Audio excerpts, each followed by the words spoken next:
Hola amigos y amigas del canal, comenzamos una nueva temporada de las tertulias y comenzamos calentito. Traigo a un invitado que es una eminencia dentro del mundo de la historia. Vamos a disfrutar hoy no solo de una tertulia, de una charla, sino de prácticamente una clase magistral sobre los visigodos, en concreto también sobre las reinas godas. Seguro que en el colegio muchos habéis oído hablar de la lista de los reyes godos, pero tampoco se enseñaba mucho, al menos en mi época, ni se trataba en profundidad la época de los visigodos. Así que hoy nos vamos a adentrar en un mundo fascinante de la mano de Daniel Gómez Aragonés, que es académico de la Real Academia de Bellas Artes y Ciencias Históricas de Toledo, licenciado en Humanidades. Tiene la suficiencia investigadora y el diploma de estudios avanzados en el área de historia. Además, lleva 20 años estudiando y divulgando nuestra historia a través de actividades culturales.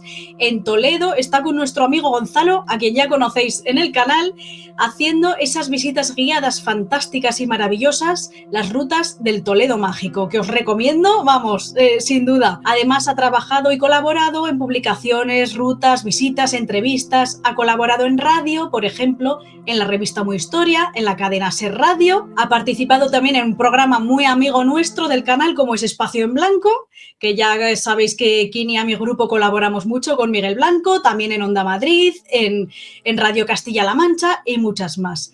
Además, el tema que vamos a tratar hoy lo podréis encontrar en su maravilloso libro Reinas Godas, del que ya nos hablará más adelante cómo conseguirlo. Os advierto que esto os va a picar la curiosidad y ya una vez que os adentréis en el mundo visigótico no lo vais a poder dejar. Así que comencemos el viaje dando nuestra bienvenida más calurosa e histórica a Daniel Gómez Aragonés. Bienvenido al canal. Buenas, Jezabel, ¿qué tal? ¿Cómo estamos? Bien hallado, un gustazo, un placer estar aquí contigo, con vosotros. Muy bien, para mí es un placer enorme por fin tenerte tras nuestras agendas que nunca cuadraban. Lo hemos conseguido. Eso es, y qué mejor que comenzar la temporada con este tema tan fascinante. Así que vamos a comenzar sin paños calientes con una pregunta simple pero compleja, que es ¿quiénes eran los visigodos? Buena pregunta. Necesitaríamos varios programas, varias temporadas, pero bueno, por centrarlo un poco y sobre todo porque muchas veces genera dudas, ¿no? Visigodos, ostrogodos, godos, porque de hecho más lo has mencionado el último libro, por ejemplo, las reinas godas, no es solo reinas visigodas. Vamos a ver, el origen de los godos lo tenemos en el sur de la actual Suecia, ¿de acuerdo?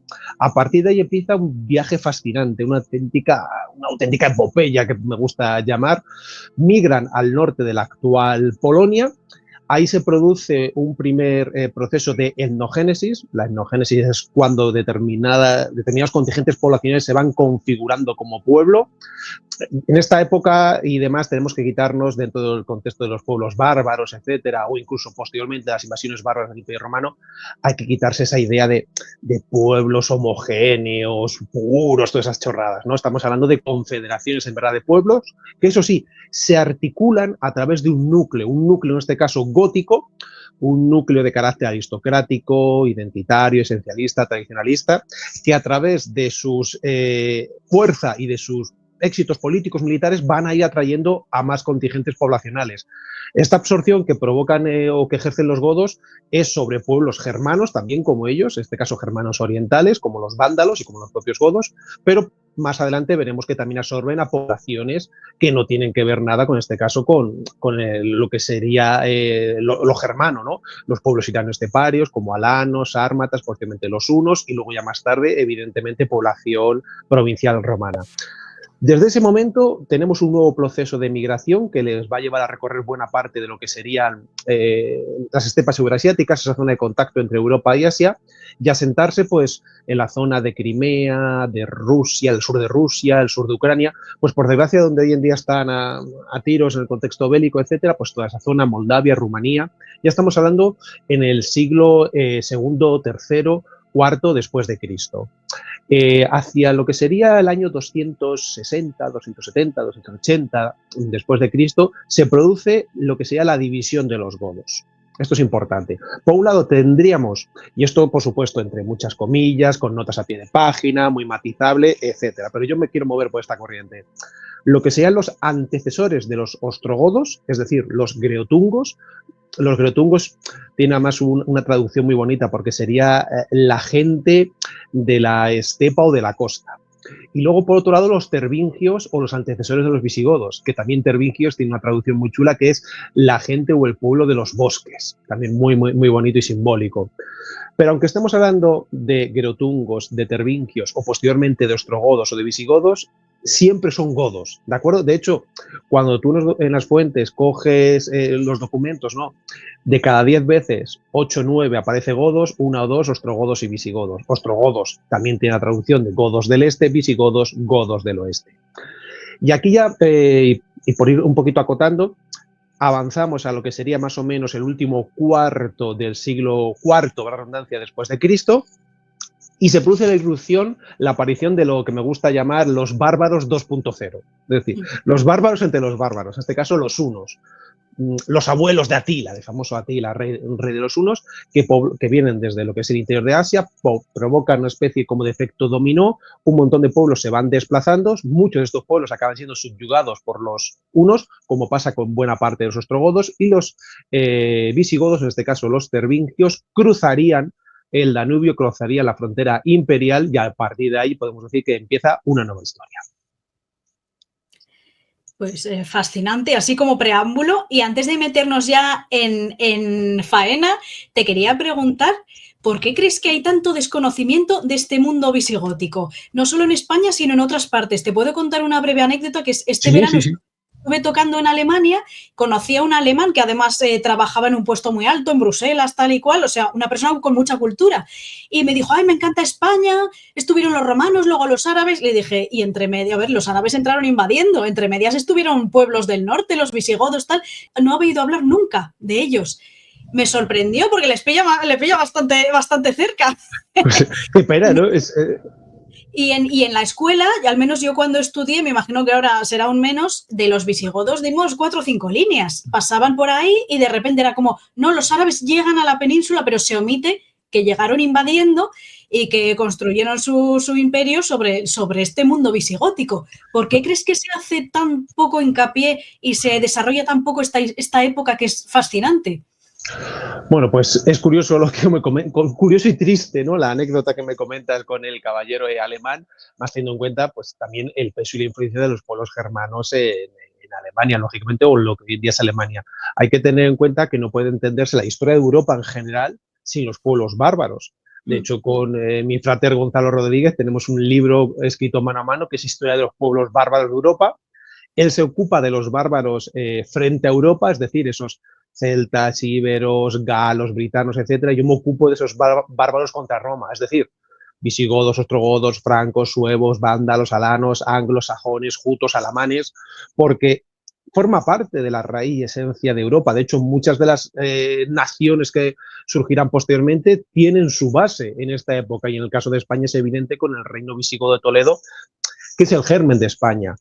Entonces, yo, por ejemplo, yo soy del año 83, yo hice la EGB, la bendita EGB, y yo sí recuerdo que a mí un libro me marcó mucho, y siempre que lo comento hay un montón de gente así más o menos de mi quinta que le suena, un libro que era de color azul, sexto de EGB, Sociedad, Ediciones Santillana, y en el cual yo ahí me quedé enamorado, me quedé prendado de esta época porque venía muy bien explicado, sobre todo porque, si no me equivoco, serían 10, 11 años lo que teníamos, con unas ilustraciones súper chulas, súper potentes, súper llamativas.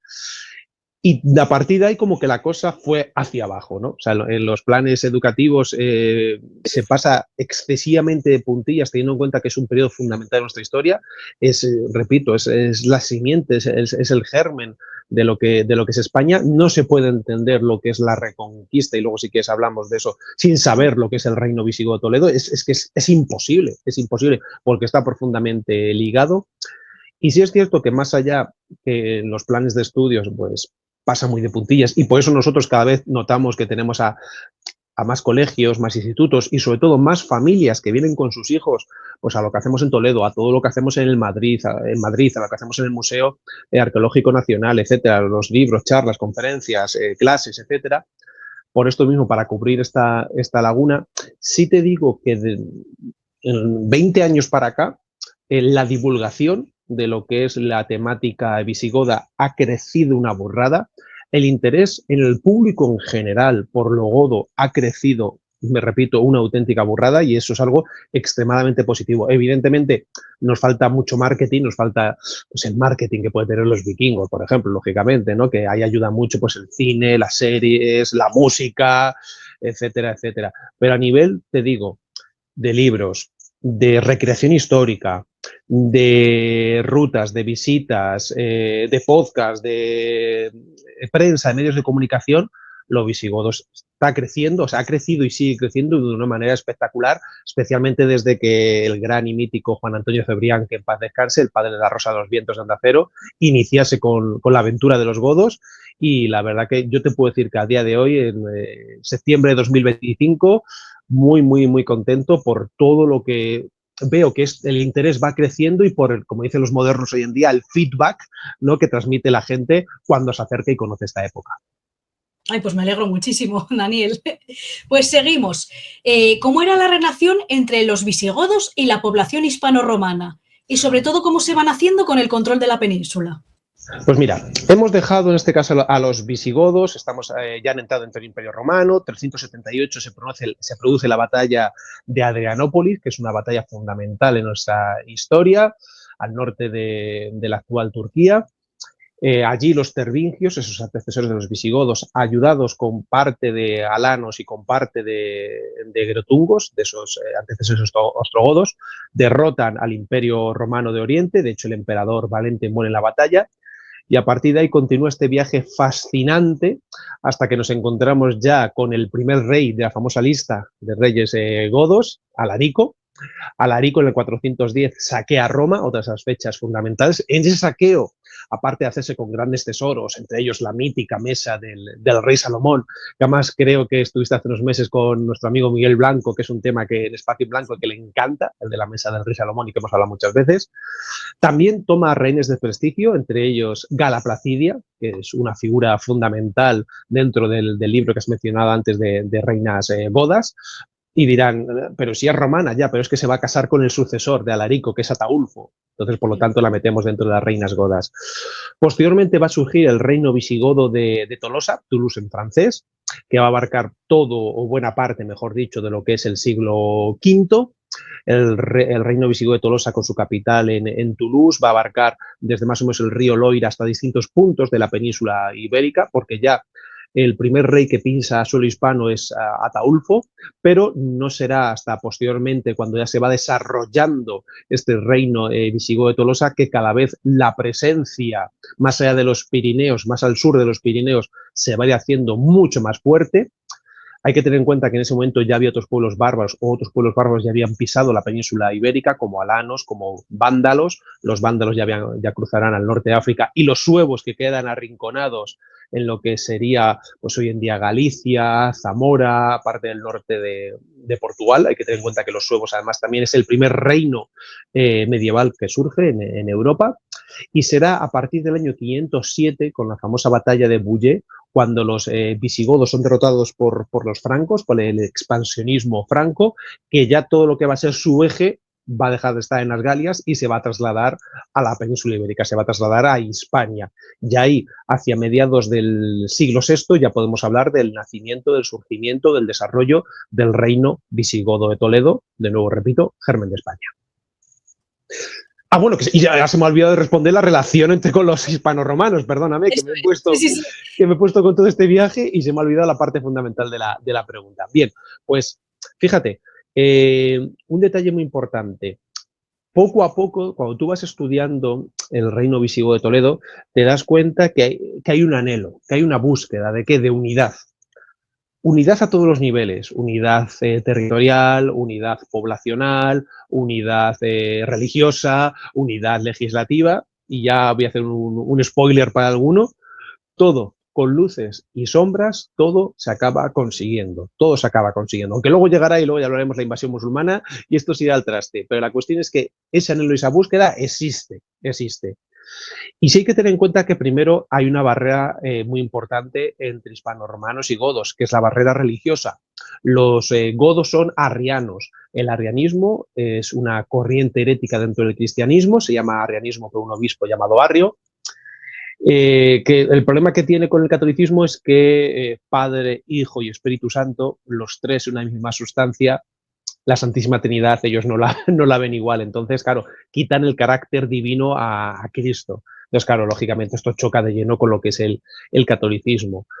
Pero claro, si tú quieres levantar un reino, si tú quieres levantar un auténtico Estado, necesitas que esa barrera religiosa se rompa. Leovigildo va a intentar que haya una conversión de los hispanorromanos al arrianismo, pero claro, hay que tener en cuenta que los godos serían unos 200.000 y los hispanorromanos varios millones, 4 millones más o menos, según algunas estimaciones. Pues evidentemente esto no iba a pasar. Lo que sí hace Leovigildo o lo que sí consigue, lo que sí profundiza en ese aspecto de la unión entre lo hispanorromano y lo godo es derogar una ley que es muy importante, y yo también hablo de ella en el libro de Reinas Godas, y es que se deroga la ley que prohibía los matrimonios mixtos. Esto quiere decir que hasta ese momento se prohibía el matrimonio entre hispanorromanos y godos, cosa que es curiosa, pero que las élites muchas veces no se cumplía, porque ya he dicho que Ataulfo se casa con Gala Placidia, que es una romana muy, muy romana, y no es el único caso que conocemos antes de la derogación de esta ley. Esto además que se refieren a ella como una ley antigua, eso quiere decir que ya había quedado desfasada, o sea que ya en ese momento cada cual se casaba con quien quería, dentro lógicamente de su estatus, de su posición, etcétera, etcétera, etcétera. Una parte fundamental que va a romper la barrera entre hispanorromanos y godos va a llegar con el hijo de Leovigildo, con Recaredo. Año 589, una fecha fundamental en la historia de España. Tercer concilio de Toledo. Los concilios son asambleas, órganos de gobierno, donde se reunían en un primer momento el rey y la élite eclesiástica, y luego posteriormente también entrarán destacados nobles. En este concilio se va a producir la conversión al catolicismo, es decir, Recaredo, que ya se ha convertido previamente del arrianismo al catolicismo, y todo el pueblo godo se convierte en el catolicismo y se rompe ya la barrera religiosa. Y además, en las actas del concilio, que conservamos las actas de los concilios de Toledo, salvo el último, que además yo recomiendo porque se pueden ver por internet, traducidas del latín al castellano, y son muy interesantes. Estas actas están firmadas por el rey Recaredo, pero ojo, también algo muy importante, muy simbólico y muy significativo. Están firmadas también por su esposa, la reina Abado. Es la única vez que una reina goda firma las actas de un concilio, y casualmente firma las actas del que podemos considerar el concilio más importante, repito, el tercero, el que provoca la conversión al catolicismo. Yo siempre lo digo, independientemente de las legítimas creencias o no creencias que tengamos las mujeres y los hombres de la España del siglo XXI, si España es un país católico, pues solo hay que ver nuestras fiestas, nuestra cultura, dentro de unos meses los santos, Navidad, etcétera, nuestros nombres. Se debe a esto, a que en todos los pueblos de España, ¿qué edificio no falta? La iglesia. Pues se debe a que en este caso tenemos una identidad, una tradición y una esencia católica. Repito, que luego cada uno puede creer o no creer lo que quiera, que pasa, estamos en un país libre. Pero es obvio, es evidente, no se puede refutar de ninguna manera. Y todo esto se debe al Tercer Concilio de Toledo y a la conversión que hace el rey Recaredo. Es fascinante, ¿eh? Pues justo antes has citado a Gala Placidia un par de veces, y justo te quería preguntar sobre ella. Placidia es un personaje de película, lo defines en tu libro. Sí. Una forma hace un nexo entre el mundo romano y el mundo visigótico. ¿Nos puedes contar un poco sobre la vida de esta mujer fascinante? Pues lo primero de todo es reafirmar que es una mujer de película, auténticamente de película. Es una de las mujeres más importantes, fíjate, no solo del siglo V, ¿no?, sino de toda la historia de Roma. O sea, de la historia de Roma, contando Roma como monarquía, como república y, lógicamente, como imperio. Es una mujer que es hija de emperador, además de un emperador hispano, como es Teodosio. Es hermana por parte de padre de emperadores, Honorio en Occidente, Arcadio en Oriente. Posteriormente se va a casar también con un coemperador, Constancio, y va a ser madre de un emperador, Valentiniano III. Así que el tema imperial lo conocía muy bien. Pero ella, Gala Placidia, como muchas veces, no pasa la historia por ser la hija de, la esposa de, la madre de. No, pasa por por méritos propios, porque además ella incluso también va a recibir el título de Augusta. ¿Qué sucede? Que cuando Alarico, lo mencioné antes, en el 410 saquea Roma, se lleva este rehén de prestigio, por lo que supone, se está llevando a la hermana del emperador de Oriente y del emperador de Occidente. Claro, lógicamente es en parte tenerla a Santer por el mango. Cuando Alarico muere y coge las riendas del pueblo visigodo, su cuñado Ataulfo, como he dicho, se casa con Gala Placidia. Además, conocemos perfectamente lo que es la celebración del matrimonio, las nupcias.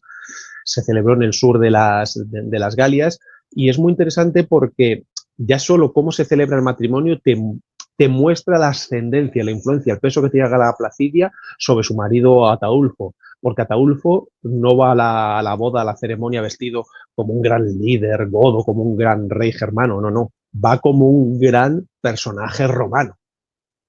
O sea, esto ya es cuanto menos significativo. Y si aquí no queda la gente convencida, Gala Placidia y Ataulfo tienen un hijo, y el hijo, siempre lo digo, no se va a llamar ni Alarico, ni Ataulfo, ni Teodorico, ni Leovigildo, ni Recaredo. No. Se va a llamar como el padre de ella, Teodosio. Esto tampoco puede ser casual. Gala Placidia y Ataulfo se tienen que trasladar a Barquino, se tienen que trasladar a Barcelona, y allí, al poco tiempo de nacer, el pequeño Teodosio morirá o le morirán, vamos a decirlo así entre comillas, no sabemos muy bien lo que pasó, pero la cuestión es que, claro, era una figura este hijo, y también me gusta mucho incidir en ello, que por un lado podía reclamar el trono godo, porque era hijo de Ataulfo, y por otro lado también tenía derecho de reclamar el trono romano. En este caso, la corte imperial se encuentra en Rávena, y también tenía, porque además Honorio no tiene descendencia. Claro, esto en este caso, en el ámbito romano era muy peligroso, que una persona que tenía sangre goda tan clara, hijo de un rey godo, pudiese sentarse, en este caso, en el trono imperial. Entonces, por eso muchas veces se habla de que pudiera haber sido intencionadamente asesinado por lo que ejemplificaba este niño. La cuestión es que luego Ataulfo morirá, mejor dicho, fue asesinado por los suyos. Su sucesor, Sigerico, que solo duró una semana en el trono, es el rey godo que menos tiempo estuvo, una semana.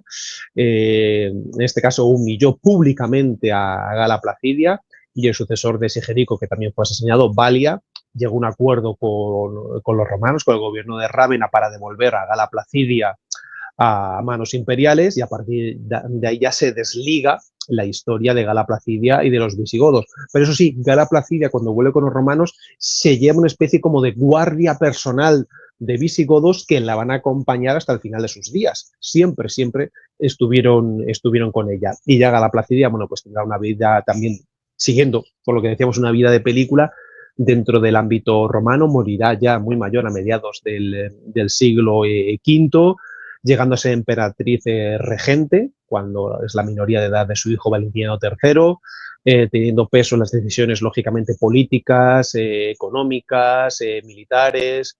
Es una época donde coincide con un personaje militar también muy destacado, como es Flavio Aecio. Tiene que sufrir la expansión de los visigodos con el reino de Tolosa, tiene que sufrir la irrupción de los hunos. Bueno, pues la verdad que la mujer, puedo decirlo así de alguna manera, no se aburrió ni un segundo de su vida. Pues está claro, ¿eh? Vaya vida totalmente de película.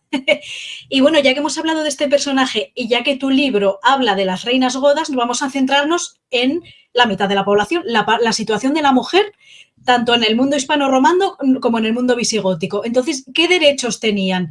Se nos ha vendido el pasado como una época en la que la mujer no tenía ningún derecho. Entonces, ¿nos puedes ilustrar al respecto?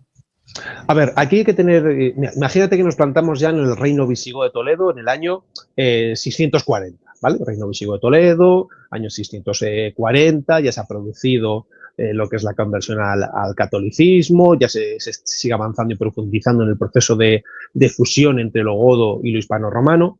Bueno, pues aquí en verdad lo que va a marcar la vida de las mujeres y de los hombres, como prácticamente ha pasado siempre, es tu estatus, es tu posición socioeconómica y política, como nos pasa hoy en día.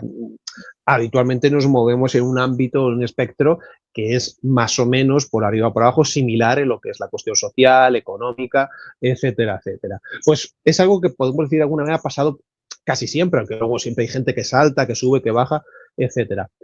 Pero la vida de las mujeres en el siglo VII, por poner una fecha, está marcada por esta cuestión y, lógicamente, por la posición de su familia. El padre va a ser la figura de autoridad que va a decidir pues, sobre su mujer, sobre sus hijos y especialmente sobre sus hijas. El padre es el que decide con quién se casa su hija. Pero, ojo, si el padre no está, quien decide es la madre. Eso también hay que tenerlo en cuenta.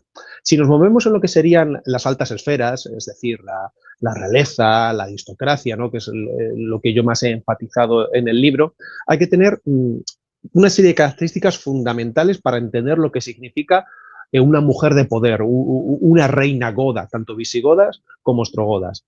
Por un lado, la mujer regia es la perpetuadora del linaje, es quien perpetúa el linaje. Vale, lo que iba a decir Jezabel es de perogrullo, pero sin mujeres no puede haber hijos. O sea, si tú como hombre quieres tener hijos, sí o sí necesitas una mujer. Eso es impepinable.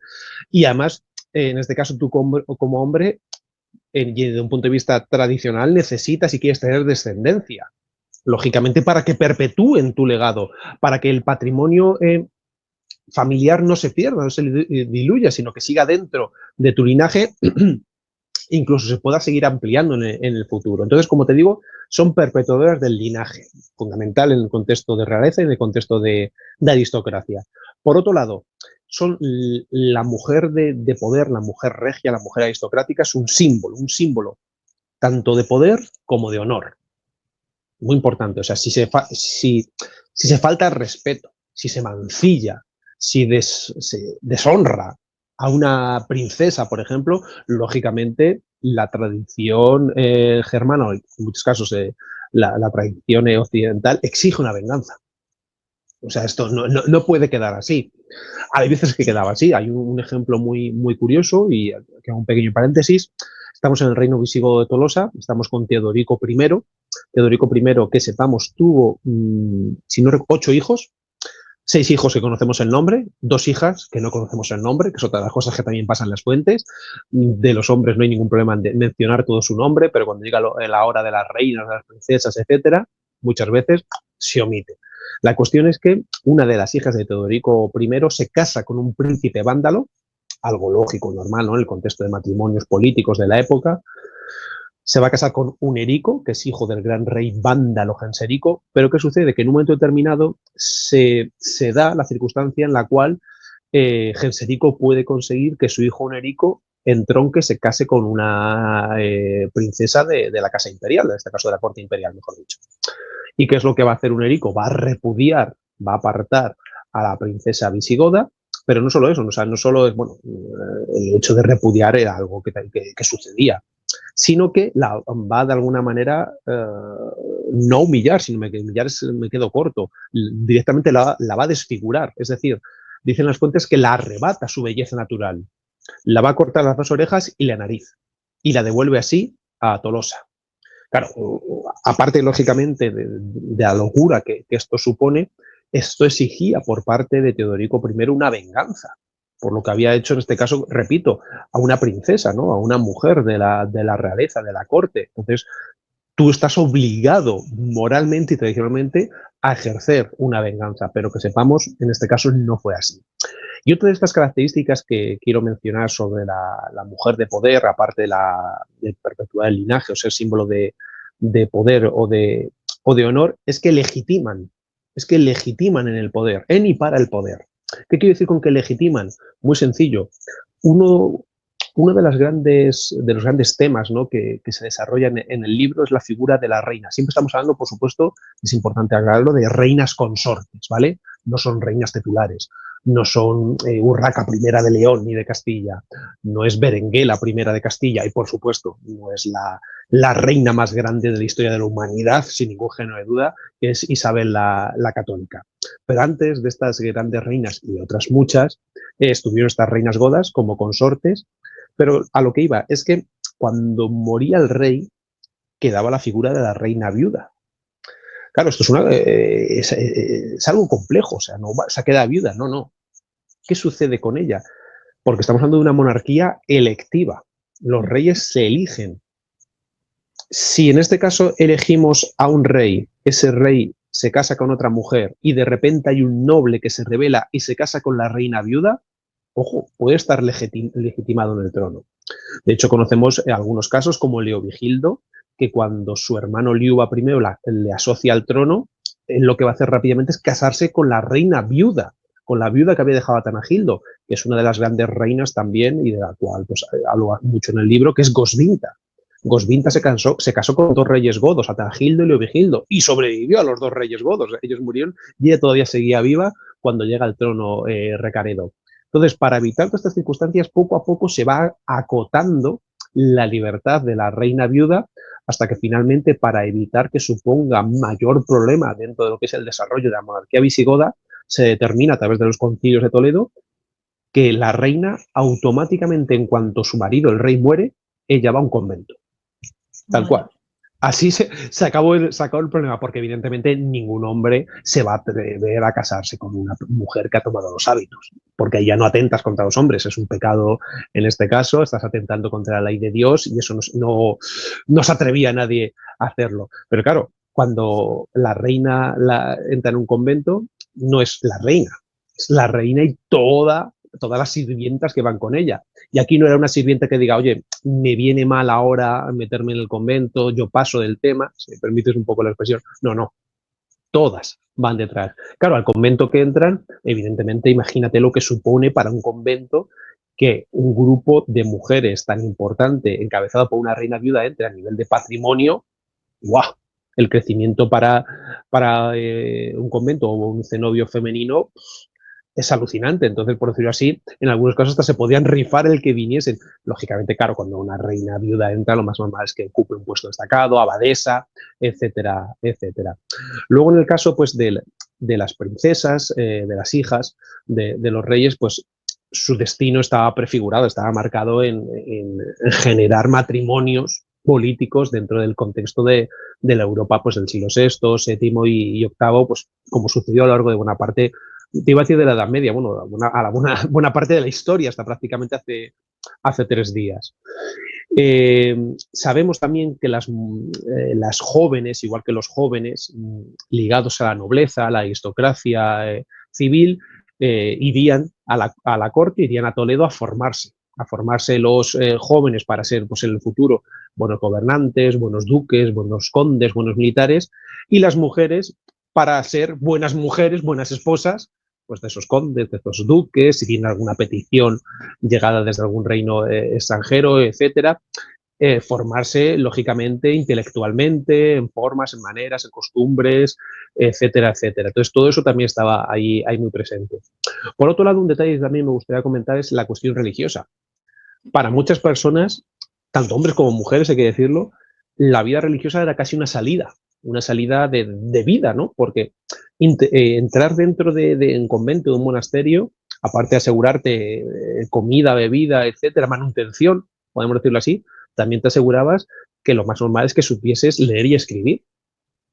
Entonces también era algo muy bien visto, aparte de que lógicamente, yo siempre lo digo, para entender una época, aunque sea también de perogrullo, pero es importante incidir en estos tiempos postmodernos que vivimos y presentistas, que esta gente es muy creyente. O sea, hoy en día para nosotros la religión, sea la que sea, o la cuestión espiritual, yo soy muy creyente, por ejemplo, soy muy católico, pero hay gente que lo tiene pues, como algo secundario, terciario, ni siquiera lo tiene presente. Esta gente no. Como dicen hoy en día los jóvenes, ellos son creyentes 24/7. O sea, 24/7.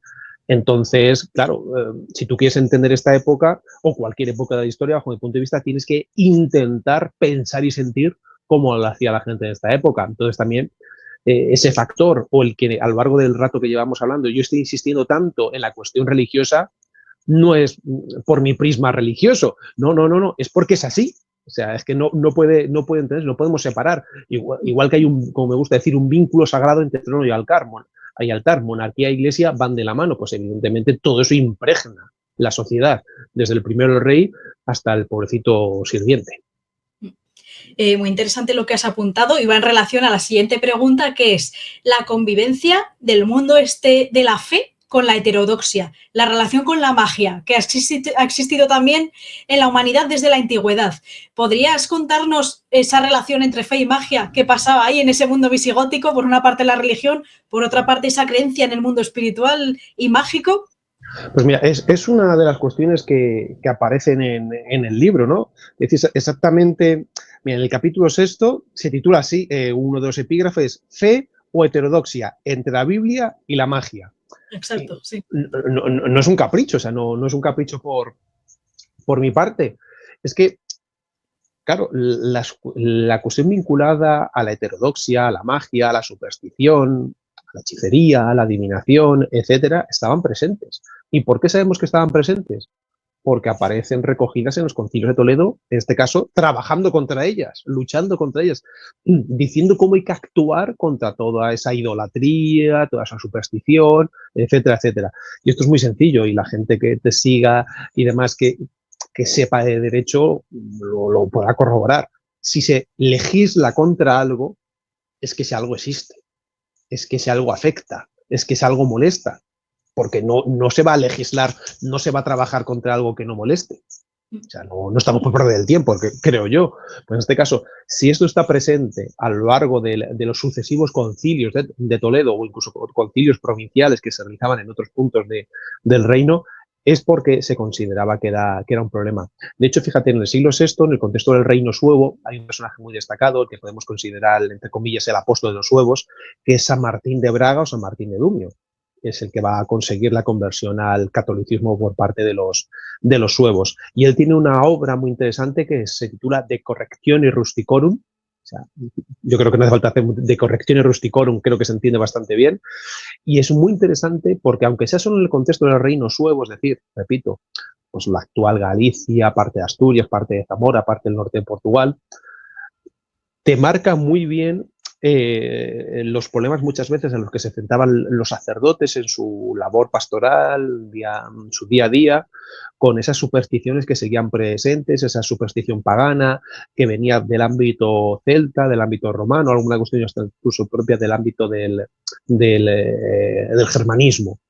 Claro, estamos hablando de una sociedad cristiana, una sociedad católica, pero todas esas cuestiones siguen estando ahí, pero ojo, es que han seguido estando ahí o siguen estando ahí hasta ahora. O sea, es algo que forma parte. Hay procesos de sincretismo donde todo lo pagano se va cristianizando. O sea, cómo se cristianiza un manantial o un punto de agua ligado al ámbito pagano. Pues lo cristianizamos con dos figuras, o con San Juan el Bautista o con la Virgen María. ¿Cómo en este caso se cristianizan muchas fiestas? Pues con fechas simbólicas en el calendario o con algo que comienza a desarrollarse en esta época, que son las romerías. O sea, ¿qué sería de nuestros pueblos sin las famosas romerías? O sea, cada pueblo que se precie tiene una gran romería o una buena romería que es parte fundamental de la sociedad de dicho pueblo. Entonces, todo eso ahí, todo estaba presente. Y claro, hay que tener en cuenta que en este ámbito de la magia, de la hechicería, de la heterodoxia, tiene un lado femenino muy potente. O sea, es muy difícil separar dos cuestiones como son hechicería o brujería de la mujer. O sea, es que cuando tú piensas en brujería y hechicería, piensas más en hechicera y en bruja que en hechicero o en brujo. Sí, sí. ¿Verdad o mentira? Es que es así. Por lo tanto, claro, todo eso para mí también era importante incluirlo en el libro para saber que estaba presente. Y se luchaba contra ello. De hecho, se castigaba aquella persona que fuese a consultar a una divina o un adivino determinadas cuestiones, como por ejemplo, ¿cuándo iba a morir el rey? Claro, esto estaba penado. O sea, no, es algo que no se puede hacer. O también, de alguna manera, se penaba el que a través de alguna cuestión del ámbito hechiceril se pudiese afectar al clima o se pudiese afectar a los animales. Claro, estamos hablando de una sociedad eminentemente agropecuaria, donde la vida de los animales o el clima juega un papel fundamental. O sea, no puedes quedarte sin cosecha, no puedes quedarte sin ganado. Entonces, todo eso también se perseguía. Entonces, resulta muy interesante para entender que la sociedad es mucho más compleja, es mucho más rica, es mucho más variada, que por supuesto, repito, estamos hablando de una sociedad netamente cristiana católica, pero que estas cuestiones, esta superstición, esta idolatría, sigue estando presente más en el ámbito rural que en el ámbito urbano, pero como ha sucedido, repito, hasta hace 3 días, Y bueno, yo es algo que no quería dejar pasar por alto, porque es que desde que me encontré en Jordanes, que es un cronista, un historiador godo, que habla del origen de los hunos, cómo los godos entendían cuál era el origen de los hunos, ya me quedé enganchado siempre a poder meterlo y añadirlo cuando era menester a hablar de los godos. Y es que Jordanes dice que cuando los godos están migrando, uno de sus reyes, Filimer, decide expulsar a unas mujeres de su pueblo, unas hechiceras. Estas hechiceras, curiosamente, se quedarían vagando por el desierto. En el desierto van a mantener relaciones, ¿no? El coito, etcétera, etcétera, con espíritus del desierto, y a partir de ahí va a nacer la ignominiosa raza de los hunos. O sea, para los godos, los hunos nacen porque hechiceras expulsadas de su pueblo mantienen relaciones sexuales con espíritus del desierto y de ahí ya nacen los hunos. Bueno, pues ya a partir de ahí, la verdad que me empecé a interesar mucho por esta cuestión. Qué fascinante, es alucinante. Total, total. O sea, tiene una simbología muy interesante y sobre todo ver el desprecio y el miedo que generaban los hunos. Algo que has comentado antes y creo que es necesario hacer hincapié es que la monarquía era electiva. Es decir, ¿había un sistema meritocrático o cómo se elegía al rey? Que parece un sistema mucho más justo que el que ahora de repente pase la corona de padres a hijos, cuando los hijos puede que no estén preparados para gobernar un reino, ¿no? Sí, claro, hay veces que sucede eso, ¿no? Que el padre pone el listón tan alto que luego su hijo... Hay veces que no, por ejemplo, si tienes a Carlos V, Felipe II, vale, pues el nivel se mantiene, pero no siempre sucede eso. Estamos hablando de una monarquía electiva, pero eso no es óbice para que en muchas ocasiones el poder pasase de padres a hijos. De hecho, por ejemplo, tenemos en el caso del reino visigodo de Tolosa, Teodorico I, pum, muere, el trono pasa a Turismundo, que es hijo suyo, Turismundo es asesinado y el trono pasa a Teodorico, que es hermano. Teodorico II muere y el trono pasa a Eurico, que son tres hermanos, Turismundo, Teodorico II y Eurico son tres hermanos hijos de Teodorico I. Y cuando Eurico muere, el trono pasa a su hijo Alarico II. En el caso del reino visigodo de Toledo, tenemos a lo que sería el último tercio del siglo VI. Liua I, que llega al trono, asocia al trono a su hermano Leovigildo. Cuando Liua I muere, se queda solo Leovigildo. Leovigildo, el trono pasa a Recaredo, y después de Recaredo a Liua II. Y luego ya lo cortan porque dicen, ya van 4 al menos a la familia, hay que cortarlo. Lo que acaba sucediendo es, a medida que va avanzando la historia del reino visigodo de Toledo y nos metemos ya de lleno en el siglo VII, es que seguramente se posicionaron 2, 3 grandes clanes, grandes familias que pugnaban por el poder. Porque incluso ya cuando nos metemos muy de lleno en este siglo VII, los matrimonios con otras cortes ya se acaban, se cortan. Bien, es verdad que cada vez que avanza más el siglo VII hay menos reinos con los que poder casarse, porque unos se van conquistando a otros, o el imperio romano oriente, el imperio bizantino, ha ido también por el Mediterráneo avanzando y destruyendo pues, el reino vándalo o el reino ostrogodo de Italia. Eso también lo acaba de alguna manera dejando más difícil que esos matrimonios internacionales pudieran darse. Claro, todo esto acaba marcando el propio desarrollo de la monarquía. Lógicamente, cuando una persona llegaba al trono, quería que el trono siguiese estando en su familia. Y en muchos casos asociaba a su hijo al trono, que podía llegar al trono, pero si no actuaba de una manera correcta o no tenía una fuerte red de apoyos, caía. Aquí estamos hablando de una época donde las redes clientelares son muy importantes. Tener buenos apoyos son muy importantes. Solo hay que ver un ejemplo de cómo funcionaba la monarquía visigoda. A mediados del siglo VII tenemos un rey que se llama Chindasvinto. Chindasvinto llega al trono con 79 años, o sea, una auténtica burrada. Claro, si tú llegas al trono con 79 años, has vivido mucho, conoces muy bien cómo funciona tu reino, lo sabes muy bien. Y en cuanto llega al trono, lo que hace es una limpieza tremenda entre nobles. O sea, se carga a más de 200 nobles. ¿Por qué? Porque no quiere oposición, se los quita de en medio y así favorece que durante su reinado, que sepamos, no hubo ninguna conjura, ningún complot, porque era algo también habitual en esta época, y que luego el trono pueda pasar a su hijo Recesvinto. Entonces, claro, monarquía electiva, sí, pero todo como muy entre comillas y marcado. Por supuesto, si el aula regia, que era el órgano que se encargaba de la elección, no veía con buenos ojos la sucesión, pues a lo mejor no se daba, pero habitualmente sea, conocemos muchos casos que el poder pasaba de padres a hijos, repito, Leovigildo Recaredo, Liuba II, Chintila Tulga, Chintas Vinto Recesvinto, Égica Vitiza, pero claro, también muchas veces provoca que alguno de esos Chintas Vinto cuando llega al trono es porque se lo usurpa, se lo quita a Tulga, que era hijo de Chintila. Entonces, el desarrollo de la política también acaba marcando el propio desarrollo de la monarquía o el propio tipo de monarquía que tenemos.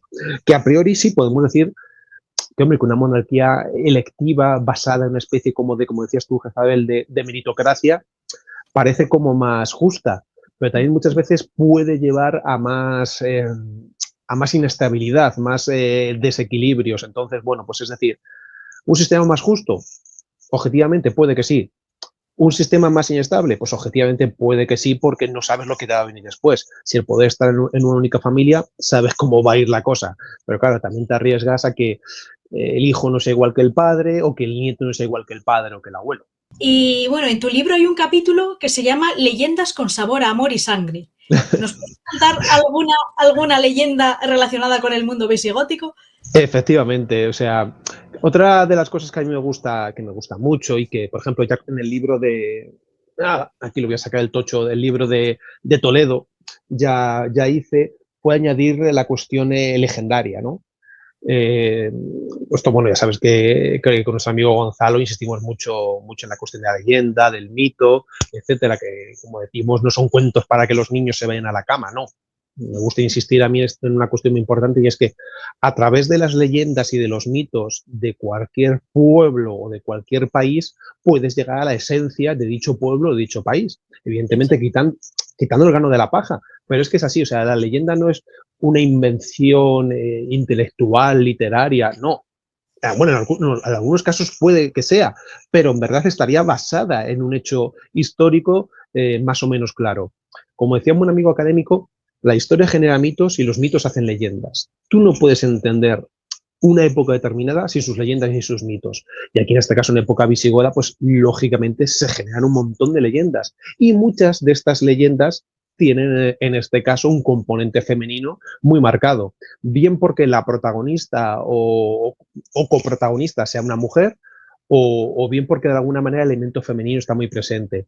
Hay varias de ellas, ahora nos quedamos con una, pero por ejemplo te puedo mencionar la de El pañuelo ensangrentado entre Amalarico y Clotilde, que es una princesa franca que se casa con Amalarico. Amalarico la maltrata, la pega, etcétera, y Clotilde envía un pañuelo lleno de sangre a sus hermanos para que ataquen, sus hermanos, en este caso los reyes francos, ataquen a los visigodos. Luego tenemos leyendas, en este caso leyendas guión milagros, donde la Virgen María juega un papel muy importante, como la imposición de la casulla San Ildefonso, que es el gran elemento iconográfico de la archidiócesis de Toledo, o figuras como la de Santa Leocadia, que también tiene su leyenda propia. Pero una de las leyendas seguramente más destacadas sean las de Florinda. Florinda, la cava Florinda. Cava es un término despectivo puesto desde el mundo árabe, que tendría que ver más con ramera, prostituta, etcétera, una palabra muy despectiva. Claro, la caída del reino visigodo de Toledo genera muchas leyendas, la leyenda de las cuevas de Hércules, Rodrigo, el rey Rodrigo, etcétera. Pero esta de la cava Florinda va un tanto a la par con la de la cueva de Hércules. Y me explico. Florinda sería la hija del conde Julián. Conde Julián sería un personaje ligado a la monarquía visigoda que vigilaría el puntal sur del reino, en este caso Ceuta, punto de entrada si vienes desde lo que es el norte de África. Entonces Julián mandaría a su hija a la corte, a Toledo, pues lo que decía antes, para que se preparase, se formase, etcétera. Y según dice la leyenda, a Florinda le gustaba bañarse en las antaño cristalinas aguas del río Tajo, que hoy, bueno, no vamos a abrir ese melón. Entonces allí se bañaba pues con sus sirvientas, con sus compañeras, etcétera, etcétera. Y el rey Rodrigo, el último rey de la lista de reyes godos, el malogrado Rodrigo, le gustaba, escondido, observar cómo Florinda se bañaba, etcétera. Quedó prendado de ella y en lugar de cortejarla, pues decidió forzarla. Entonces Florinda, pues dolida, deshonrada, avergonzada por lo sucedido, quería mandar un mensaje a su padre para que supiese lo que había pasado. Pero claro, no podía mandar una carta, una nota a su padre diciendo, oye, el rey me ha violado. Eso no podía hacerlo, tenía que ser algo simbólico, algo simbólico. Entonces se cuenta que mandó, según las distintas versiones, porque sabes que las leyendas muchas veces tienen distintas versiones, una cesta de fruta que en su interior tenía un huevo podrido, un huevo que estaba podrido.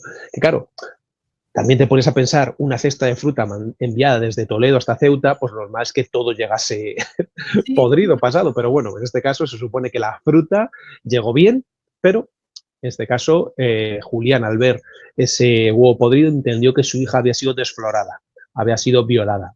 Y como castigo hacia Rodrigo, ¿qué haría Julián?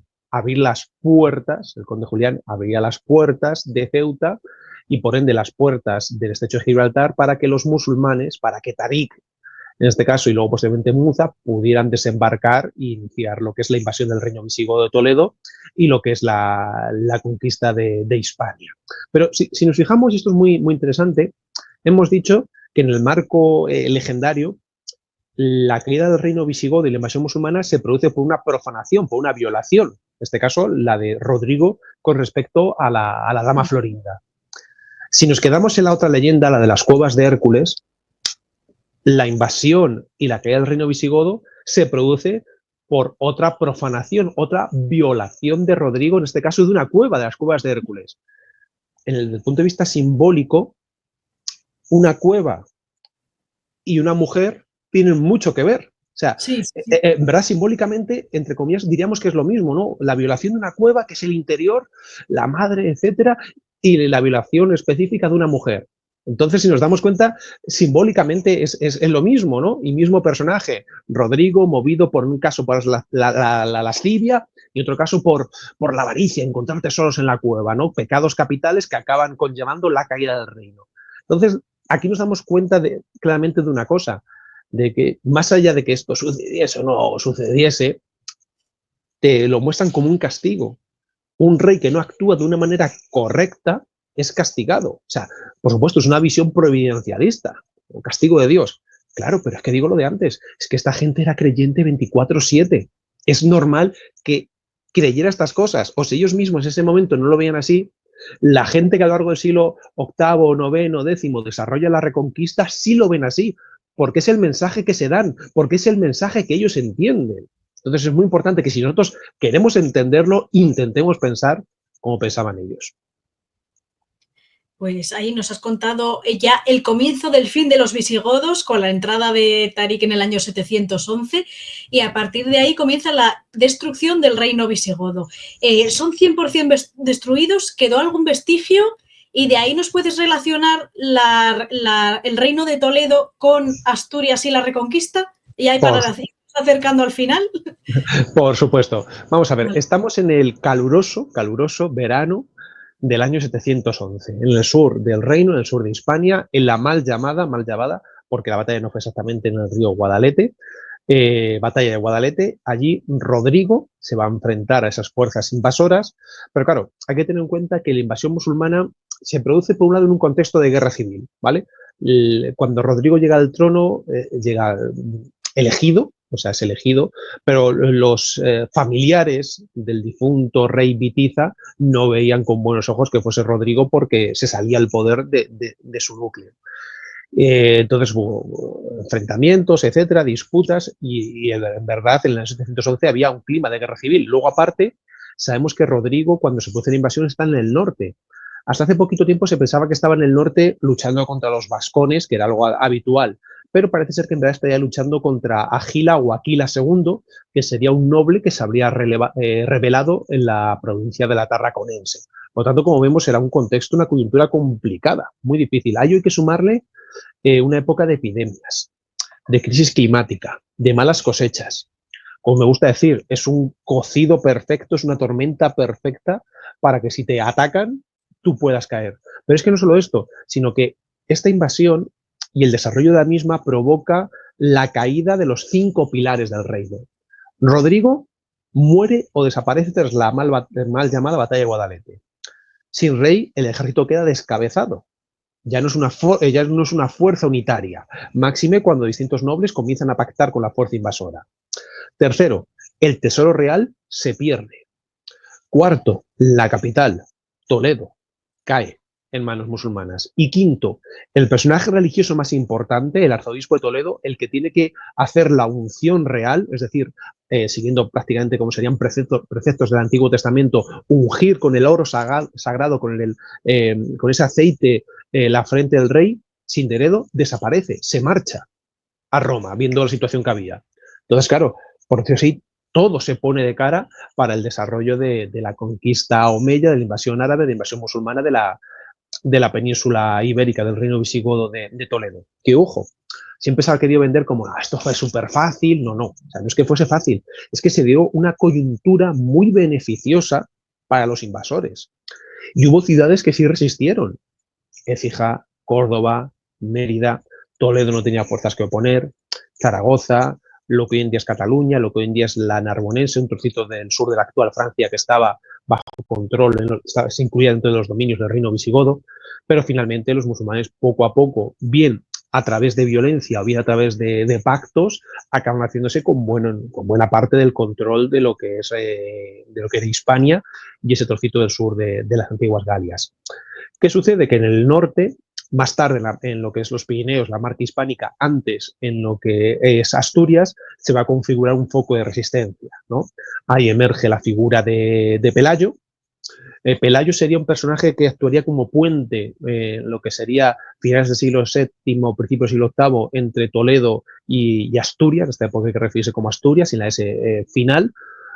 Una persona, un godo que tendría también vínculos con la corte toledana, pero también cuestiones familiares en Asturias, que bueno, por una serie de avatares que sería largo entrar, acaba convirtiéndose en el líder de esa primigenia resistencia y la persona que va a abrir el desarrollo del reino de Asturias. Lo de Pelayo para mí es muy importante en el libro de Reinas Godas, porque el epílogo está dedicado al reino de Asturias, en este caso al siglo VIII, a las primeras reinas asturianas. ¿Por qué? Porque el legítimo reino que es heredero del reino visigodo de Toledo es Asturias. O sea, la nueva Toledo va a ser Oviedo. Eso es lo que va a hacer Alfonso II el Casto a finales del siglo VIII. Entonces, para mí era muy importante hablar de esas primeras reinas asturianas para ver cómo la historia continúa, no se corta, no se parcela, y ver cómo la estirpe de Pelayo, esas mujeres ligadas por sangre a Pelayo, Ermesinda, su hija, se casa con Alfonso I, el católico, rey de Asturias, o su nieta Dosinda se casa con Silo, que también va a ser rey de Asturias. Entonces vemos cómo la progenie, cómo la descendencia femenina de Pelayo legitima en el trono, que eso también es muy importante, ver cómo la mujer legitima en el trono. Según la tradición europea, la mujer, y en este caso la tradición europea no, porque en algunos casos no es así, mejor dicho, en la tradición hispánica, la mujer legitima en el trono. Entonces, por eso yo insisto en ello. Y a partir de ahí entender y configurar todo lo que es la reconquista. Y esto hay que decirlo, ¿no? Y es una cuestión que tanto Gonzalo como yo insistimos mucho en ello. Y más hoy en día, pues con las redes sociales, la divulgación histórica, etcétera, rápidamente te encuentras a gente, no hay que hablar de reconquista, no hay que utilizar ese término. Vale, a ver, tranquilidad. Ni en Asturias, ni en León, ni en Castilla, ni en Navarra, ni en Aragón, ni en los condados catalanes se habla de reconquista, ¿vale? Reconquista es un término historiográfico. Pero yo lo digo, tampoco se habla de Edad Media y existe la Edad Media, nos referimos, hablamos, trabajamos la Edad Media, es así. O sea, Alfonso X el Sabio, y si se le conoce como el Sabio, es que no era un soplagaitas, no dice, hola, soy un rey medieval. No, pero eso no quiere decir que no sea un rey medieval. Pues aquí pasa lo mismo, la reconquista existe, es un término adecuado para referirnos a este periodo. ¿Por qué? Porque detrás de la reconquista hay un término que para mí siempre es más bonito y más sagrado. Un término que sí se utiliza en Asturias, en León, en Castilla, en Navarra, en Aragón, en los condados catalanes, que es restauración.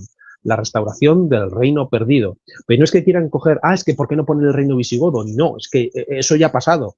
Lo que se quiere poner es la esencia, la legitimidad, la religión, la cultura, la fe de este reino visigodo ahora en estos reinos. Reinos que, por supuesto, también tienen su juego de tronos particular, se enfrentan entre ellos, a León, Castilla, todos los jaleos que hay, pero eso no quiere decir que no entiendan que hay un horizonte común, que hay que seguir avanzando hacia el sur. Eso no significa que cuando se reconquista Toledo por parte de Alfonso VI en el año 1085 suponga un hito en todo el norte cristiano y el sur musulmán, que resuene en el norte de África y un año después los almorávides ya estén intentando recuperar Toledo, o que resuene en toda Europa sabiendo que se ha recuperado la antigua capital de los reyes godos. Al igual que en 1492, cuando se reconquista Granada, tanto Isabel como Fernando sepan claramente lo que significa. ¿Por qué tanto ahínco? ¿Por qué tanta necesidad? ¿Por qué tanto dinero, hombres, mujeres, en reconquistar Granada? Por lo que significaba. Ya lo dice Antonio Nebrija, que tampoco era un soplagaitas, el autor de la gramática del castellano. Hispania sibi restituta est. España ha sido restituida. Entonces, hombre, para mí, no sé, ya me gustaría tener otros aspectos de la historia tan claros como este. Interesantísimo, ¿eh? Muchas gracias. Ya para terminar, la última pregunta, como conclusión, ¿cuál sería el legado? Ya has dejado claro que los posteriores reyes, después de la Reconquista, de alguna forma beben de ese legado, de ese reino perdido, como si fuera una mítica Camelot, ¿no? De alguna forma, ese legado de ese mundo visigótico. Sí, perfecto. Y hoy en día queda algo, ¿cuál sería el legado de estas reinas y reyes godos en la actualidad, en una época en la que, eso lo hablo mucho con Gonzalo, es como que se ha perdido todo, esos valores, ese honor, esa lucha, ese refinamiento, ¿no? Todo eso que cuando piensas en un mundo mítico medieval, sea el visigótico o el del rey Arturo que acabamos de mencionar, es como que te viene a la cabeza, ¿no? Esa nobleza, valor, honor. ¿Qué quedaría de ese legado hoy en día? Hay que partir de una cosa muy, muy clara, y esto lo he comentado en alguna conferencia. Sin raíz no hay esencia. Sin esencia no hay espíritu. Sin espíritu no hay alma. Y sin alma no hay nada. Esto es así. Por eso es tan importante que conozcamos nuestra raíz y esencia. Saber de dónde venimos para entender quiénes somos y para afrontar el futuro de alguna manera. Es determinante, es fundamental. Te dediques a lo que te dediques, hagas lo que hagas en tu vida. Algunos lo ejercemos de manera muy directa, otros de manera más indirecta, pero estamos obligados moral y espiritualmente a entender quiénes somos. Porque además también es una buena manera de que no nos engañen nunca.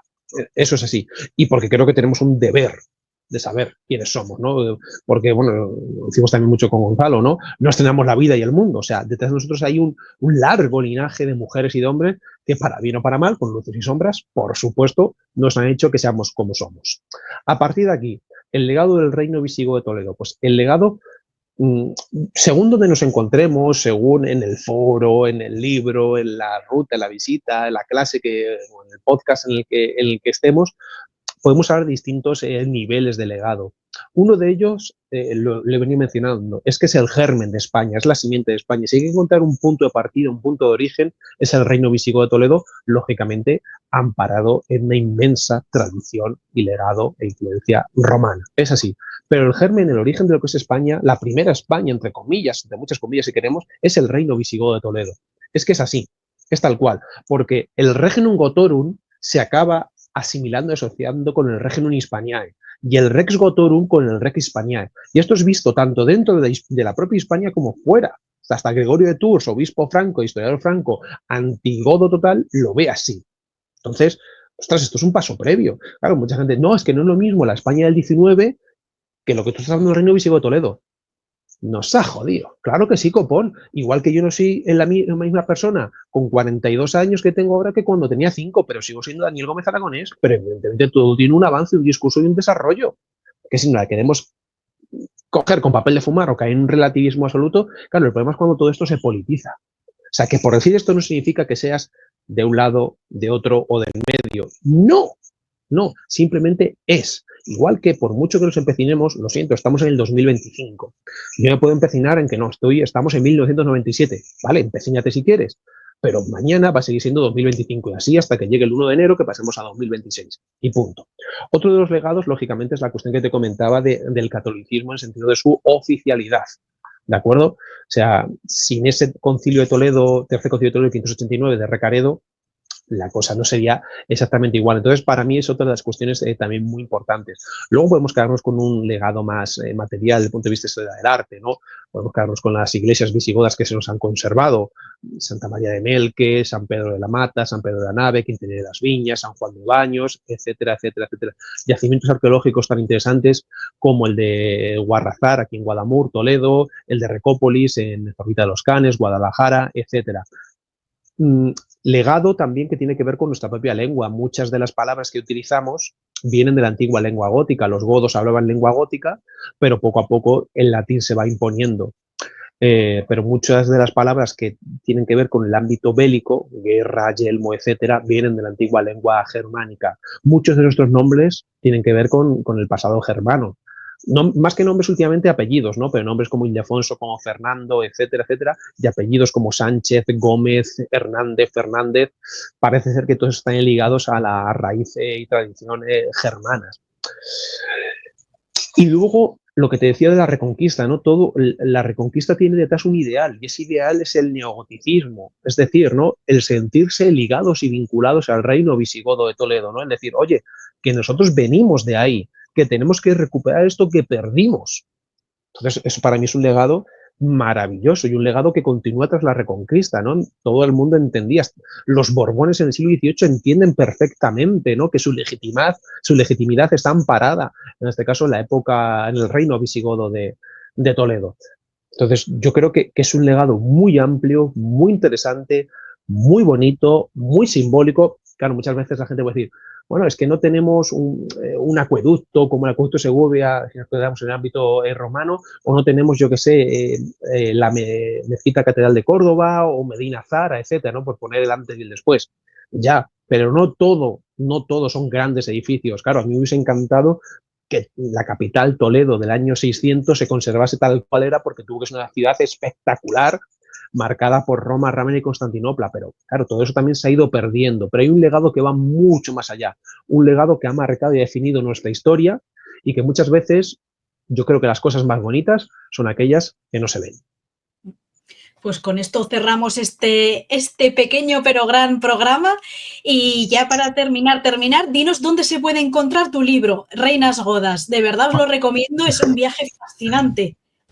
Bueno, pues Reinas Godas se puede encontrar en cualquier librería, si en la librería de barrio, a las librerías siempre hay que apoyarlas. Si no se encuentra vuestro libro de confianza, Reinas Godas, de la Esfera de los Libros, Daniel Gómez Aragonés, y en un par de días lo tenéis, en grandes superficies tipo Casa del Libro, FNAC, Corte Inglés, o si no, bueno, pues las grandes plataformas online, Amazon y demás, que todos conocemos. Y si nos encontramos en algún momento, bien en Toledo, bien en Madrid, yo estaré encantado de poder poner una buena dedicatoria. Y nada, la verdad que está siendo un año muy, muy godo, vamos a decirlo así, que en verdad casi toda mi vida sí es muy, muy, muy goda, pero bueno, la verdad que disfrutando mucho con todo lo que Reinas Godas me está dando y me sigue dando, y sobre todo porque, bueno, te está gustando muchísimo, y sobre todo, bueno, pues muchas de las mujeres que lo están leyendo, pues agradeciendo, ¿no? Esa labor también de, bueno, pues donde hay un rey habitualmente suele haber una reina y viceversa, y entender que si hay lista de reyes godos, aunque tengamos muchas lagunas, también hay lista de reinas godas, y yo siempre que alguien lo lee, sea hombre, sea mujer, le pregunto con qué reina se queda, porque me genera un poco de curiosidad, ¿no? Y muchas veces pongo a la gente un aprieto porque le digo aquello que a mí me decían en el colegio o instituto, vale, sí, te gusta Gala Placidia, te gusta Gosvinta, te gusta Abado, te gusta Malasunta, pero justifique su respuesta. Entonces, bueno, siempre se generan debates interesantes y curiosos. Pues muchísimas gracias por esa recuperación de esas reinas godas. Para los amantes de ese buscar algo más profundo al sentido de la vida, cualquier personaje histórico es una inspiración, y al recuperar estas mujeres desconocidas para el gran público tiene un mérito enorme. Así que muchísimas gracias, Daniel. Estaremos en contacto. Ha sido un placer charlar contigo y espero que hayas estado a gusto. Sí, un auténtico gustazo, Jezabel, un placer. Era una cuestión que tenemos pendiente ya desde hace varios meses, un poco más si nos vamos al 2026 a lo tonto, pero no, finalmente lo hemos conseguido. Y nada, darte enhorabuena también por tu trabajo, por toda la música que haces, por esa pedazo de canción que escuchamos todos los seguidores de la Escóbula, de la Brújula, siempre al terminar con nuestro amigo Jesús Callejo y compañía. Y nada, lo dicho, que todo el mundo siga tu trabajo. Si quieren seguirme también, que me busquen por redes sociales, y que seguimos cabalgando, y seguramente, si Dios quiere, que en el futuro volvamos a coincidir. Eso es. Dejaré aquí en la descripción también tus redes sociales para que la gente pueda encontrar tus libros, seguirte en redes, acceder a esas fantásticas rutas guiadas que haces con Gonzalo en Toledo, Madrid, Alcalá de Henares, que son alucinantes. Muchas gracias. cada uno en nuestro trabajo, pues luchando por dejar eso, ese algo más, esa impronta, ese legado, sea a través de la historia, los libros, la música. Esa es nuestra tarea, ¿no? Buscar que el ser humano de hoy en día se reencuentre a sí mismo, que está muy perdido. Cada uno de nosotros, y esto siempre lo decimos con cariño y con respeto, cada uno de nosotros tenemos un pequeño apostolado. Es así. Hay gente que lo ve, gente que no lo ve, pero todos tenemos un pequeño apostolado que hacer y que cumplir. Y hagas lo que hagas en la vida, te dediques a lo que te dediques, tienes que intentar siempre ser, con cariño y con respeto, el mejor, dejar una huella, dejar un legado y, por supuesto, hacerlo mejor para que el que venga detrás coja el testigo y siga. Y que, por supuesto, el fuego sagrado siempre, siempre siga ardiendo. Eso es. Con esa frase fantástica cerramos esta entrevista. Hasta pronto, Daniel. Muchísimas gracias.